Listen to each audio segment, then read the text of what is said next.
Welcome to Bedtime Histories. Today's episode, Pandas and the Phenomena of Pseudopregnancies.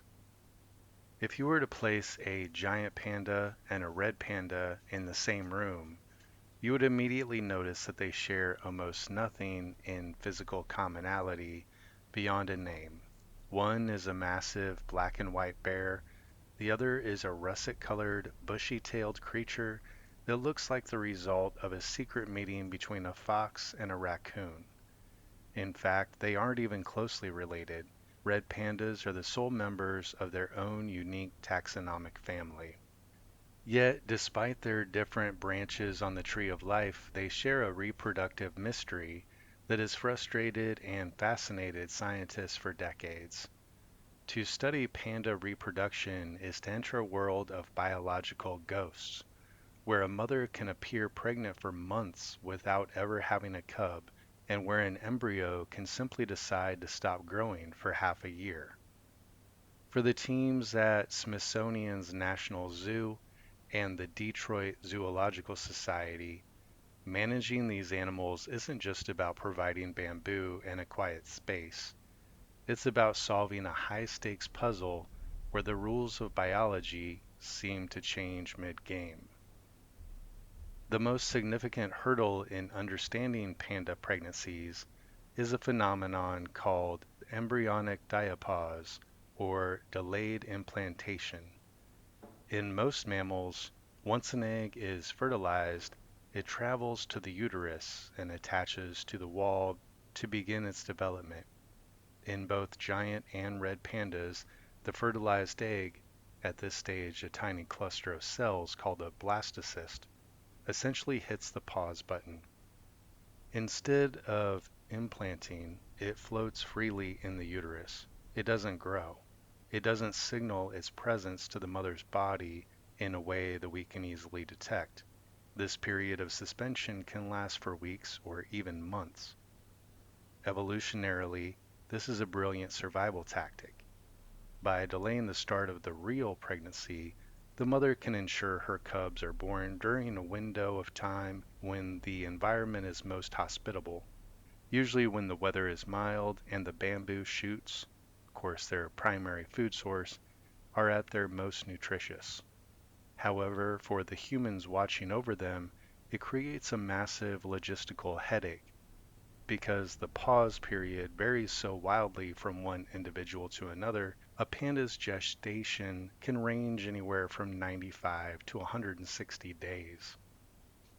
Compounding the confusion of the pause is the problem of pseudopregnancy. This is perhaps the most frustrating aspect of panda biology for conservationists. In many animals, hormonal changes tell you definitively if a female is pregnant. In pandas, the female's body undergoes the exact same hormonal shifts, specifically a rise in progesterone, regardless of whether she is actually carrying a cub or not. A fake pregnancy in a panda looks identical to a real one on paper. The female will display the same behaviors. She'll become lethargic, her appetite will drop, and she will begin nesting by shredded bamboo and creating a den. At the National Zoo, experts have noted that researchers often find themselves in a waiting game that can last all summer. Because the fetus doesn't actually begin to grow until the final few weeks of the pregnancy, after the blastocyst finally implants, ultrasounds are often useless until the very end. Until a vet sees a heartbeat or a skeletal structure on a monitor, the pregnancy is essentially a Schrodinger's cub, both there and not there at the same time. So let's take a look at a recent example at the Detroit Zoo. They celebrated what is called a twin win, the birth of two healthy female red panda cubs, Patty and Ponya, to a mother named Ginger. This success was the result of years of meticulous preparation and positive reinforcement training. To get a clear picture of what was happening inside Ginger, the staff had to train her to voluntarily participate in ultrasounds. This involved using her favorite treats, usually grapes or specialized biscuits, to encourage her to hold still while a probe was pressed against her belly. This training was vital because it reduced Ginger's stress. In the past, zookeepers might have had to sedate an animal to get medical data, but sedation carries risks for the potentially pregnant mother. By turning the medical checkup into a game, the Detroit team was able to monitor Ginger's progress safely without the need for sedation. Even with this access, the red panda's secretive nature made things difficult. Red pandas are altricial breeders, meaning their young are born in an incredibly underdeveloped state. They are blind, deaf, and entirely dependent on their mother. In the wild, a red panda mother will spend almost all of her time tucked away in a hollow tree or a rock crevice to protect her babies. To respect this need, the Detroit Zoo closed off certain visitor walkways to give Ginger the total silence she needed to feel secure enough to raise her twins. When the waiting game finally ends and a cub is born, the work doesn't stop.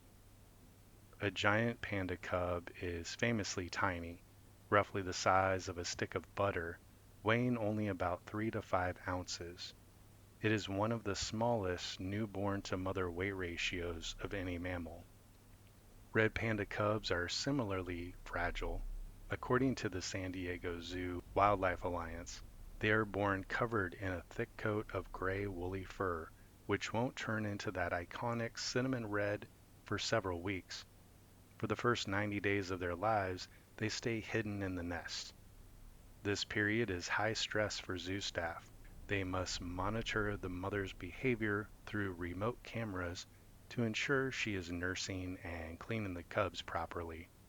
Any sign of maternal neglect requires immediate intervention, but intervening too early can stress the mother and cause her to abandon the cubs. It is a delicate balancing act of observation and distance.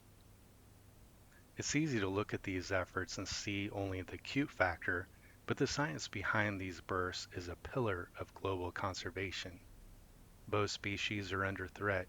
Giant pandas are classified as vulnerable, and red pandas are endangered, with fewer than 10,000 left in the wild. Every successful birth in a zoo contributes to the Species Survival Plan, SSP, a coordinated effort to maintain a genetically diverse population of animals that can serve as a backup for their wild counterparts. The data gathered from Ginger's ultrasound training in Detroit or the hormonal tracking at the National Zoo doesn't just stay in a lab, it is shared globally.